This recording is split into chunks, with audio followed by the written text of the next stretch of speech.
Thought Bubble Audio.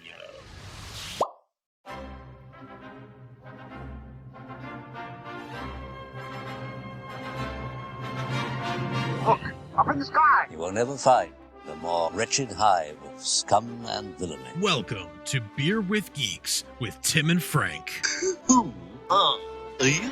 I'm Batman. I am Iron Man. Your friendly neighborhood Spider-Man. Hi, Christopher. I'm Nero. My name is Inigo Montoya. You're a wizard, Harry. A couple of guys with a couple of beers and a whole lot of pop culture nostalgia. Make it so, number one. Ladies and gentlemen, the Beatles. Named the dog Indiana. Life finds a way. I am serious. And don't call me Shirley. Now sit back and crack open a cold one, because it's time for Beer with Geeks. It comes in paints. Shaken, not stirred. Great Scott! I was way off. I knew it started with an S, though. Hi, and welcome to Beer with Geeks. This is the podcast where two geeks geek out with beer. My name is Frank, and joining me this week is everyone's problematic fave, my friend Tooky Kavanagh. Oh, hi. Hello. Oh, hey. Welcome to Beer with Geeks. Thank you for having me. I'm excited. I am so stoked to have you here. Tooky is the co-host of Loud Women here on Thought Bubble Audio. She's also a well-known stand-up comedian here in the Boston comedy area. I am so happy to have you here. This is great. And shout out to my co-host and your wife, Marissa. Yeah. Normally you guys get to geek out. My better half gets to hang out with you, but tonight it's us. It's just us. It's just us, and we're gonna talk about something real fun. But before we do, as is customary on this show, Tooky, what are you drinking? Oh, okay. I currently have access to. This looks like a Magnum size bottle. Ew. That's a big bottle. That's a big ass bottle for no reason. Beringer Pasarobles. Ooh. It's called the Waymaker Red Wine, and it's a 2014. Ooh, look at you. I know.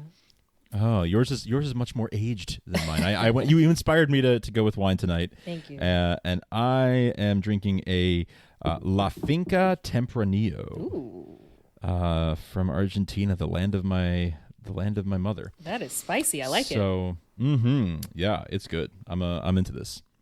It's only a 2018, so yours has more age, and it's just got more going for it, I guess. But we're enjoying a couple glasses of wine, and I'm excited because we're going to talk about something that you know a bit more about than I do. So it's time to roll out one of my favorite segments, which is Hit Me With Your Best Shot. Hit me with your best shot. Why don't you hit me with your best shot? Boy, my best shot. The best way I can convince somebody to watch this is it's Marital Schadenfreude. Marital Schadenfreude. That is amazing, and I love that. So you're a big fan. I don't want to. Yeah. You're into Married at First Sight. Is it on Lifetime? Yes. Okay. Because they've switched a couple networks. But, oh, have they? Yeah. Okay, see, I didn't. I'm already learning stuff. So I've seen a couple of episodes, but I want to hear from somebody who enjoys it. Tell me what your experience with the show is, how you found it, how you came to it, and then take me through what makes it wonderful, awful, all of the above. Okay, so I'm more of a scripted series kind of person, right? Like I wash the taste of so-called reality shows out of my mouth a few years ago. Like I got a tetanus shot after Jersey Shore Wrapped. You know what I mean? So like it's not necessarily my thing, right? Because the other scripted series that I've been watching with my fiance is Frasier, which I can best describe as white peopling, but intellectually. So shout out to your white listeners. Yes. So with this show, yeah, it's a reality show, but it's like it's a hate watch show for me. It's such a guilty pleasure kind of show. And I just randomly stumbled upon it. So I've been watching it for a few years. And now I feel like there are even more stakes for me watching it as a newly engaged person. I have yet to make the announcement like official online or anything, but you were there for that. I'm so sorry. That was pretty cool. I had no idea that was awesome. Yeah. That was great. Yeah. But yeah, so now that I have like a certain social investment as a betrothed. Yes. It's like it's heightened. Right. For me. Right. Now you are invested in marriage as an institution. So it's like, all right, let's see how these other people messed it up. Yeah. And oh my God. Woof. Oh, do they mess it up? It's not even the people themselves who mess it up. It's the experts. And I'm like, So the whole premise is basically a bunch of like psychology, psychological, whatever.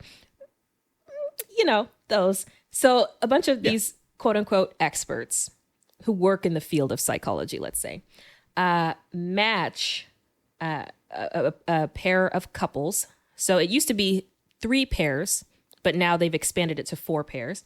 So they match them based on desires, goals, family, personality traits, that sort of thing. And these people meet for the very first time on their actual wedding day. Wow. Yep. Yeah.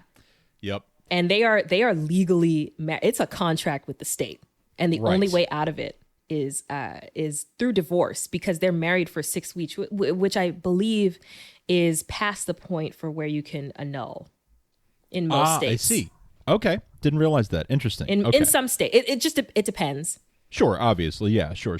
Yeah. Okay. Oh, all right. So it's 4 couples. Mm-hmm. Interesting. Mm-hmm. All right. So and they're matched based on sort of a compatibility score determined by these mental health professionals. And they say that they evaluate these people psychologically, but I mean, there have been some cases. So, and I just feel like that's just for the purpose of good TV, honestly, letting these people through. It's like, what if they weren't such good matches because that's good TV? Right.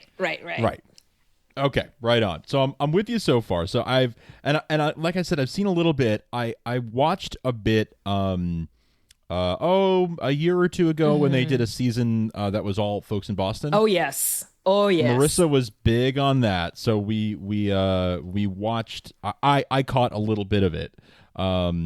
It is truly wild. Yeah. Oh my God.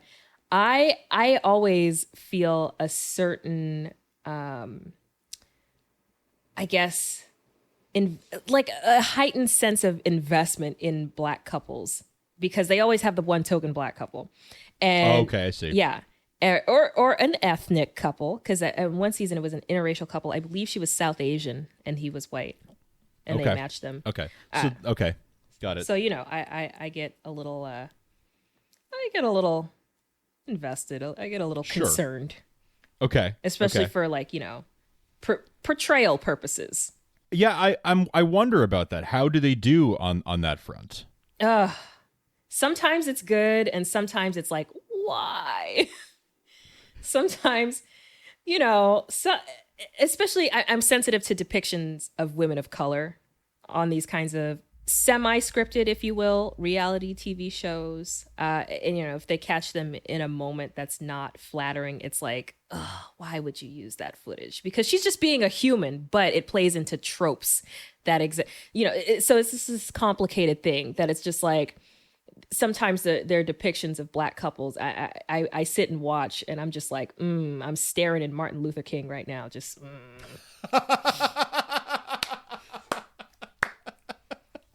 Okay. Sure. Right. So I'm just, that's part of the hate watch. It's like, how are they going to do my people this week? Right. What wrongs, what awful things will they perpetrate this week? Yeah. Yes. Uh-huh. But at this point, I would say this past season, which I believe, was it Dallas? What was this past season? The past season that they had, no, it was Philadelphia. Okay. They had 2 Black couples, and I would say, despite the fact that one of them did not last, because there is a decision day whether you decide to stay married or get divorced. After the 6 weeks, one of the couples did break up because the dude was just, I don't know. We don't know Yeah. him. But Sure. But I was like, okay, they are portraying them with like depth and humanity, Oh, and they're good. not Okay. like these two-dimensional caricatures of people of color. It's like, Yes. okay, whew, big relief. I mean, the couple that split up, the husband was an old man. I mean, he was only like, what, 36 or 37? Okay. Yeah. Will was his name, but it's like he was definitely like Grandpa Willie. Like he had Werther's originals somewhere in his couch cushions. Like he was just At such 37, he was just just- such an old man, and like refused, to consummate the marriage with his. I consider. I mean, I am like a poster child for cis het, but like shout out to Jasmine from she could get it. So, and he wanted no part of that, and I'm like, ugh, so. But that's like It makes me not trust Willie. Nope, I don't trust him. But yeah, it's like, okay, well, they're at least depicting like a struggle that specifically two strangers who met on their wedding night could face, and they handled it like in a way that wasn't like, I know you ain't not looking at my, like not that way, which is a relief. Sure. What's the most like dysfunctional couple that you remember seeing? Like, what's the most like the worst case scenario that you've seen play out on this show? So one of them, unfortunately, was a black couple from season 1. I forget their name.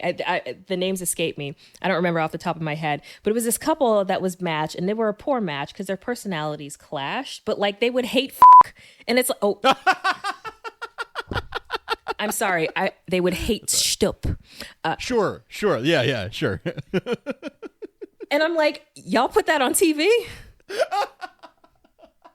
Wow, so in season 1, so like right off the bat, they were already there.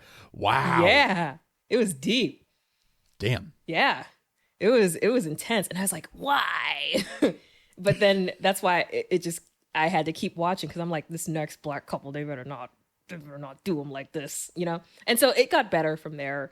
Okay. But of course, every couple has issues, Sure. Couples that are meeting not in real life, or like not in a traditional, because online is a more traditional avenue nowadays. So like in a more sane capacity. Right.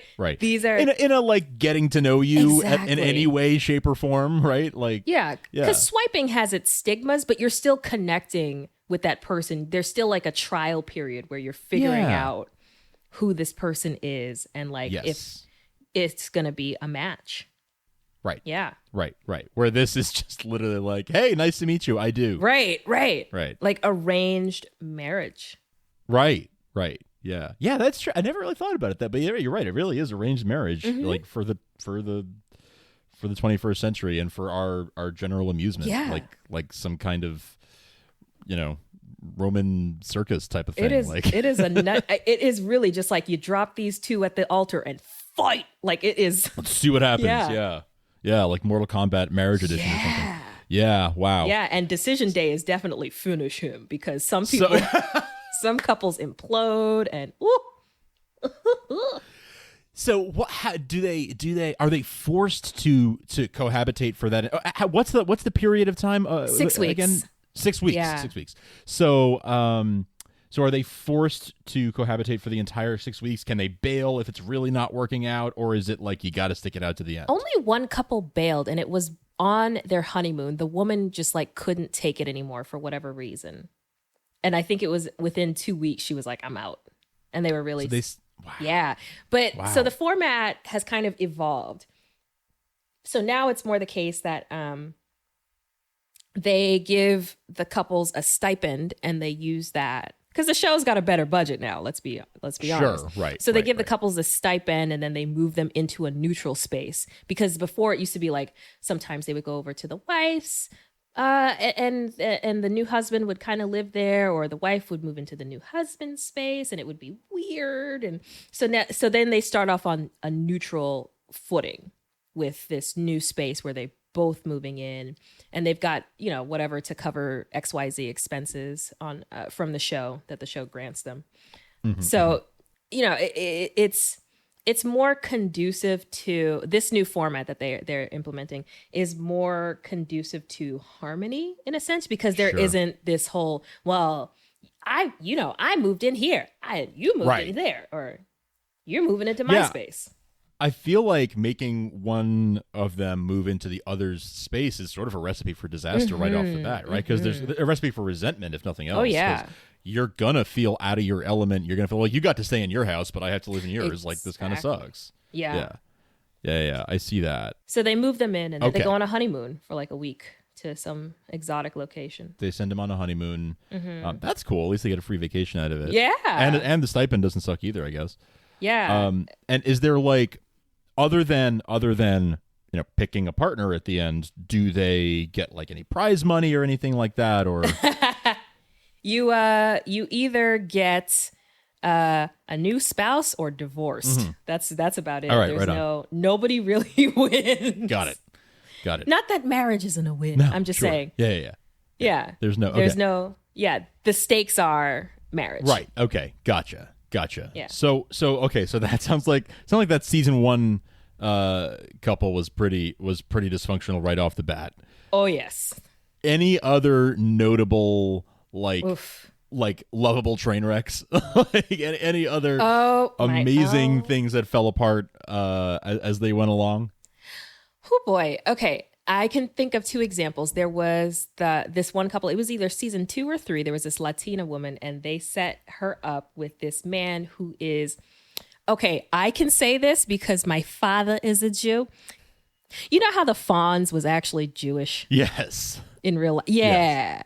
So like he's got the like slicked back hair and the tattoos and the tight white t-shirts. Sure. Hey. Yeah. Hey. Yeah. But like, look how I am.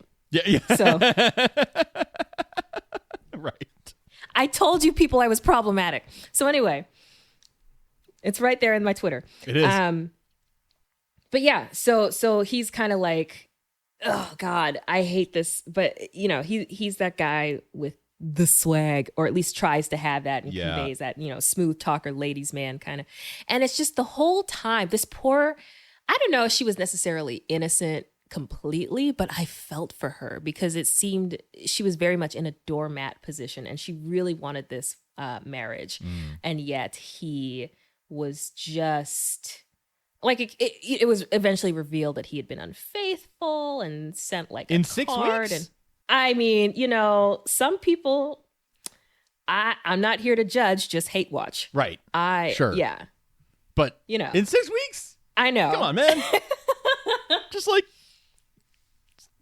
like even a 6-week commitment, you couldn't even keep to it. Come on. Nah. And they also follow up with the couples who decide to stay together, and they do like a 6-month check-in.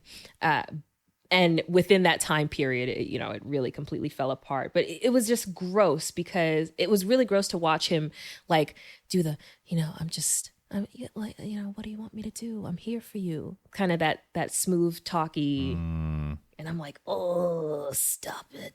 Yeah. Stop it. Don't like that. and she's like completely melting into it. And I'm like, no, respect yourself, queen. Right? Like I'm watching that. I'm like, oh. That's hard to watch. It's so hard. And it broke my heart, because obviously they weren't going to be together. Right. And she desperately wanted to be married, especially watching her like either younger or older sister, but like watching a sibling get married and not being able to find out for herself. So like you really get emotionally invested. Sure. In these story arcs, right? These people you've never even met, but like, I know. And then there's this, I know, it's so sad. And then this past season in Philadelphia, the whole world knew it wasn't going to last. And I was so glad during decision day when she was like, I just want a divorce. Because she's kind of the girl was kind of like, how do I describe this type of woman?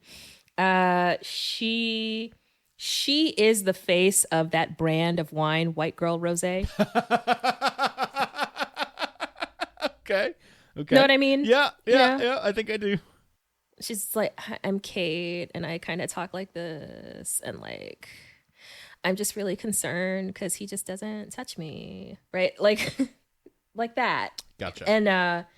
And you watch her struggle with this dude who's like clearly a narcissist because he pays more attention to which way his beard is combed than to, you know, how she's feeling. I know. I hate dudes like that. As a bearded guy, like that especially cuts me, you know? I'm sorry.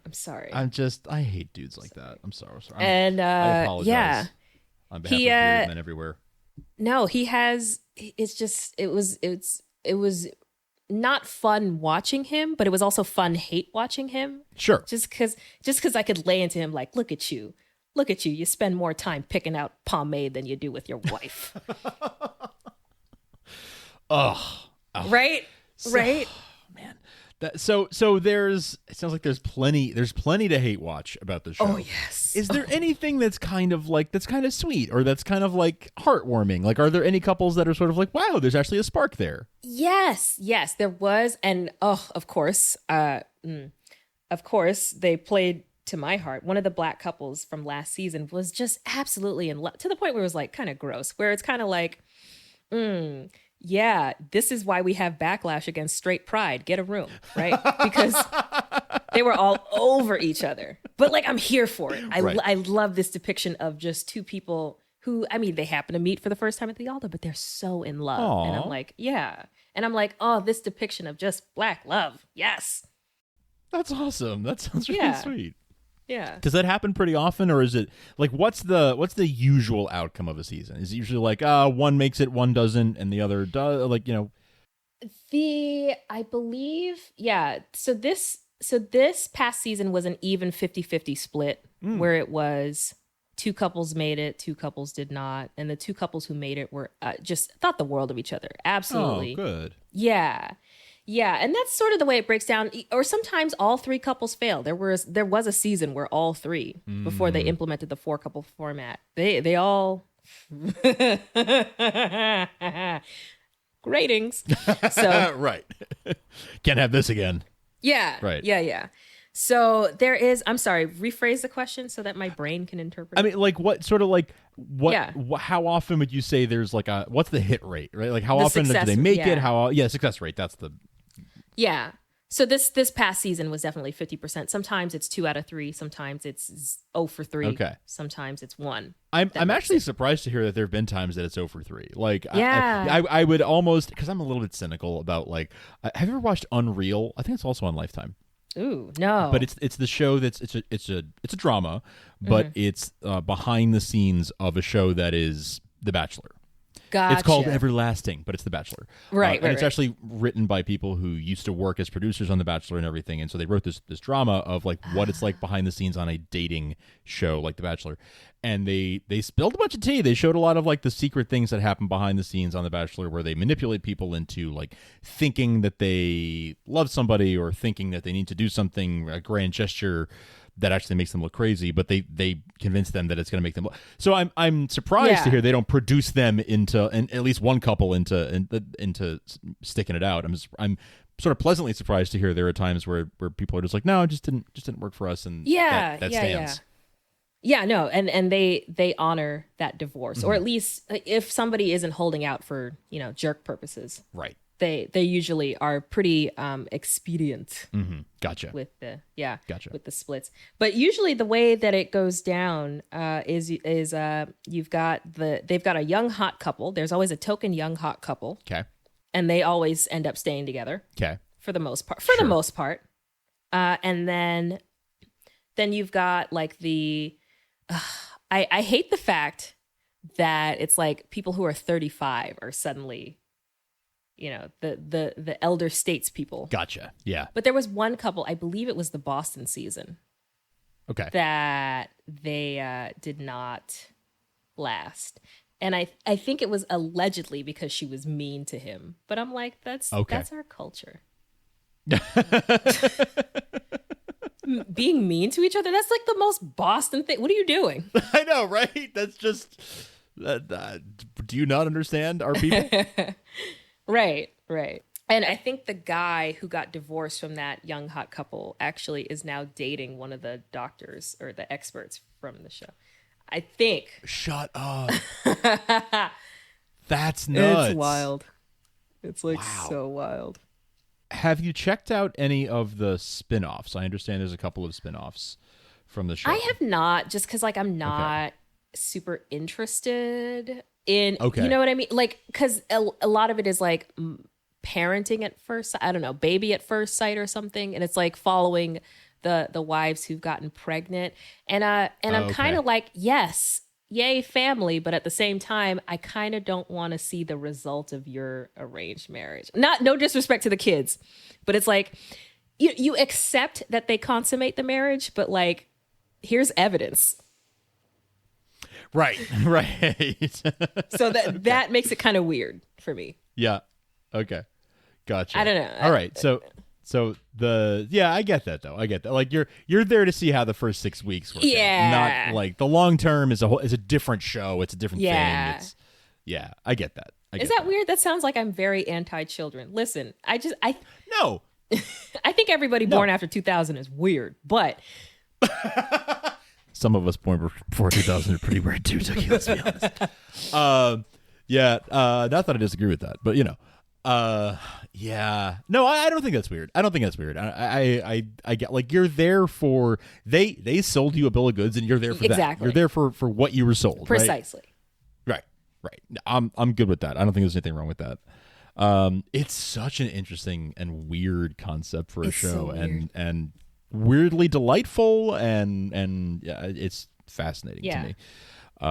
That it's even a thing. There is a legit. I mean, when I DVR it. I'm going to be straight up. I DVR this show, but on nights, it used to air on Tuesdays. Now I believe it's airing on Wednesdays. So on nights off, if I've had nights off, like if I haven't had a show or anything, I will watch and live tweet.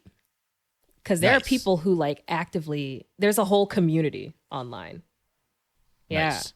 Yeah, I love that. Like there's nothing quite like that's one of the most fun ways to watch TV, right? Is when you have a community to live tweet with. Mm-hmm. Oh, you know what? Sure. One thing that I forgot to mention about White Girl Rose and her ex-husband is the fact that during the 6 month update to follow up with them, there was a whole thing during their interview portion where she comes back like justifying reasons for the divorce and everything. Like apparently during that whole 6-week period, she comes at him near the end of it, of course, near the end of that period with a whole list of like, here's 50 reasons why you're probably gay. Whoa! I know. Happy Pride. But and I mean that in earnest. Yes, I know you do. Yeah. But yeah. Wow. I was like, wow, you really came at him like all types of sideways. And it was so awkward during that interview portion because it's like, why would you foist that onto somebody? Right? Like that's like that's a serious thing to foist on somebody. And it's like, but you kind of had to wonder at the same time. It's weird. It's weird. That was my question were her points valid? She, I don't know. yes and no. Yeah. Like some yes, some yeah. And it's like, but that it's not fair to him to do that in some capacity. No, of course. But at the same time, it's like you wonder why your spouse is behaving certain ways and not maybe, putting the moves on you. Right. Yeah. Gotcha. And there was, I think one of the reasons was like his grooming. And I'm like, that's not fair. Hygiene. Well, hygiene doesn't mean. Right. Right. That's not that's not an indicator. I mean, but in some regard, I understand because having grown up in Boston, it's like, suddenly showering is gay to some townie. Yeah. It's like, right. Well, in Boston, Right. I don't know if you saw this tweet, but like I saw, there was some townie who like at a zoo exhibit called a goose or a parakeet, like a slur. And I'm like, that is so Swampscott. Yeah. Ooh, that's close. That's a little too close to my home now. I'm talking, that's it's not personal. Not that I have any investment, but that's just a couple miles down the road from here. Sorry. That's your town's just cool. to think that's happening here. My town's actually very cool. Yeah. Not to brag, but Oh man, yeah. So you feel that? I do feel that. That is Massachusetts for you in a nutshell, right there. Spicy, problematic takes. Only the spiciest of takes on this show. Well, so I feel like this is working on me, and I feel like I kind of want to check. So season, by the time people are hearing this, season 9 will have been a couple weeks in, so or a week or so in. So I feel like this might be a fun hate watch for me, especially because Marissa's already like dabbled in it a little bit. I feel like it'd be a fun hate watch for us, maybe to like binge a season or something. And I think that'd be watching as a married couple, I think that would be like really interesting to see to see these other people who are dropped in a situation, because you had agency in picking your spouse. You had you had a choice. You guys met. And you decided, like, this is my person. Yes. These people had people decide for them. Right. And I guess it must be really, tell me, is it interesting to see, like, what are the criteria that these experts decide, like, this will make these people compatible?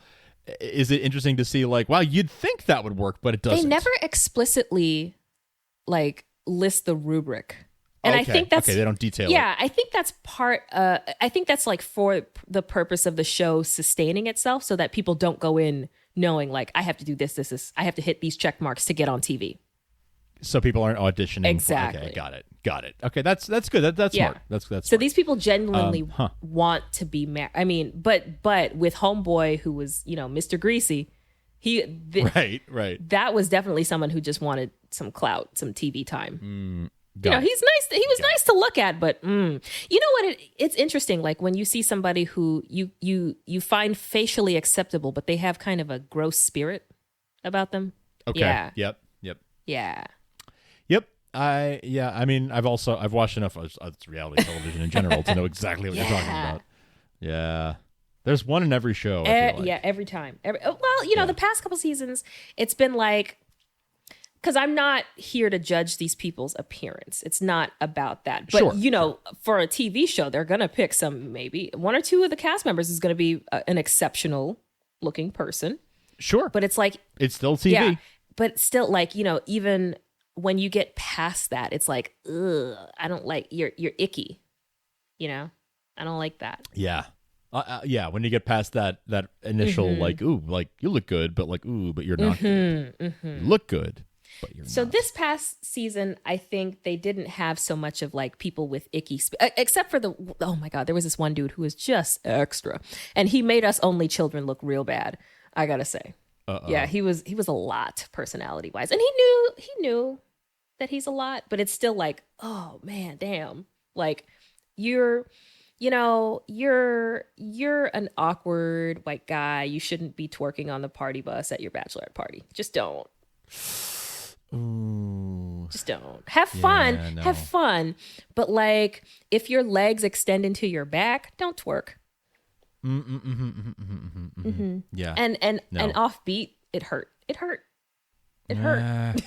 This is why us awkward white guys should just have podcasts and just leave the twerking to people who know how to do it. Like, just don't. No. Like, just don't. No, chill. No. Yeah. So he's the one with like no chill, and I was put off by that. But his wife, who is like a sweet person, but I couldn't get past the fact that her eyebrows were stuck in 2000. Like like she had, way back in the day when overplucking was a thing. So like in the early 2000s, like in the aughts, they had. Yeah. I watched Smallville. I remember. They had the eyebrow shape called the Lil Sperms. Okay. I missed that. It's like terminology from BuzzFeed or something. Yeah. But like, okay. I couldn't get past her eyebrows, but she was a nice person, and she was a nice counteractive force to his extraness.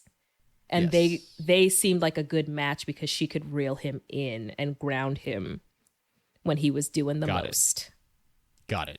Yeah. But no icky spirit people have come on that show lately, which is nice. Well, that's good. Yeah. I'm glad to hear that. No, you definitely hit me with your best shot, and you definitely piqued my interest on this. I feel like this is something. I feel like watching it with my wife and watching it watching it maybe in a binge, like watching a bunch of it at once, so I can sort of get through the stories like a quicker. I feel like might be the ideal way for me to consume it, like as a fun, like, I mean, honestly, it seems like an ideal summer show, right? When it's, because I love a good like Bachelor in Paradise. Like, I don't like the Bachelor franchise proper necessarily. I find that a little, I have problems with it. But Bachelor in Paradise doesn't try to be anything more than what it is. It leans into how sleazy it is. Yes. It sounds like this might be somewhere in the middle. Yeah. But I'm okay with that. I'm good with it. It sounds like it doesn't take itself too seriously. Too seriously, because it's like these are people who are willingly agreeing to an arranged marriage, a full-on contract with the state, but there's still this underlying sleaze element of like, right, it's on TV. Right. It's still like an experiment. Like, it's above board because it's all legal and everything, but it's still a little, just a tiny bit of sleaze, like under the surface. A little. Interesting. Yeah. Well, I'm in. Thank you for hitting me with your best shot. Thank you for joining me tonight. Do you want to tell people where they can follow you online? They shouldn't, because I'm wildly problematic. You might have to bleep out the greasy situation, which might make it sound even worse. Like, you know how they like on Jimmy Kimmel they bleep out Sesame Street and it just Yes. Oh boy. All right. Oh God, I'm warning you. Do it. I'm doing this out of love because I want to protect your listeners from my as the kids say, the shit. Which I know will be bleeped. But yeah, oh God. Okay. At Tooky Monster on Twitter and Instagram. Like Cookie Monster, but it's Tooky. Yeah, I'm more active on Twitter, and I am just you've seen Frank. I'm sorry. Oh yeah. Are you kidding me? I loved it when you were live tweeting your way through like Frasier and Cheers and then Buffy, like all that stuff was I loved all of that. Oh my God. And I mean those were like highlights for me because those are shows that I love, but like the ongoing, you keep me very grounded, I feel like, on Twitter. So you are a joy to follow. Oh my God, that means so much. Thank you. Because like there's a lot of I say some things. I say things, I like, what was it? I was mad. Like, sometimes I'm just mad and I have to tweet about it. I'm like, you hoes let Eddie Murphy release 3 music albums, right? Like 3. But yeah, I'm on the Twitter a lot, not so much on the Instagram, but yeah, there you'll find me there. You have been warned. Okay, yeah. No, I'm not that gross, but like, read like Psalm 91 or something after you read my tweets. It's good advice. And do you want to tell me about Loud Women? Oh my gosh, yes, Loud Women, a passion project that Marissa and I have undertaken. Which I keep hearing really positive things from people who've listened, which is really cool. But it's a podcast about the show Shrill, and also about Ish, the book Shrill, Notes from a Loud Woman by author and humorist Lindy West, a memoir. So we talk about that and the show and how, what the show picks up from the memoir, but also how we relate. Yeah, right on. And one of the feedback has been pouring in, and it's been awesome. And I've been loving listening to what you two do, and it's one of the most fun shows on the network. I love it. That's me crying a happy tear for your listeners. Thank you. Oh my God, thank you. Yeah, it's great. I love what the two of you do together, and it's awesome. We have so much fun. Yeah, and it shows. So if you've enjoyed hearing, if Tooky made you laugh as much today as she made me laugh, check out Loud Women, because you'll get more of that over there. And I'll put a link in the show notes to that for sure. You've been warned about my Twitter, and for the love of God, don't see me perform. There's stuff in there. Frank, I'm so sorry about what you saw. I would argue do see you perform, but okay, to each their own. I mean, I felt so bad. Marissa's parent, I didn't know her parents would be there when I talked about Edward the dolphin. Oh Oh, man. I felt so bad. So great. Well, you can find Beer with Geeks also at thoughtbubbleaudio.com alongside Loud Women and a bunch of other fantastic shows, including Hate Watch with us. If you've enjoyed hearing us talk about hate watching, Hate Watch with us is another show where you can hear a bunch of two awesome women talk about a bunch of hate watching. But beerwithgeeks.com, at Beer with Geeks on Twitter, beerwithgeeks at gmail.com, patreon.com/thoughtbubbleaudio if you want to throw a few bucks our way and keep the shows going. And of course, ratings and reviews on Apple Podcasts, or really anywhere you get your podcast, be it Spotify, be it Pandora, be it iHeartRadio, be it anywhere. We're on all the major podcast platforms, so check us out there and tell your friends. That's really all I got. Tooky, thanks so much for joining. I'd love to have you back sometime. This was a blast. Oh my gosh, yes. I'm happy to come back. I apologize in advance to your listeners, but I am more than happy to come back and yuck it up. And this time I will have more wine success. It was a whole thing. We won't get into it. It's all good. Yes. It's all good. We'll have you back. But until next time, cheers. Cheers.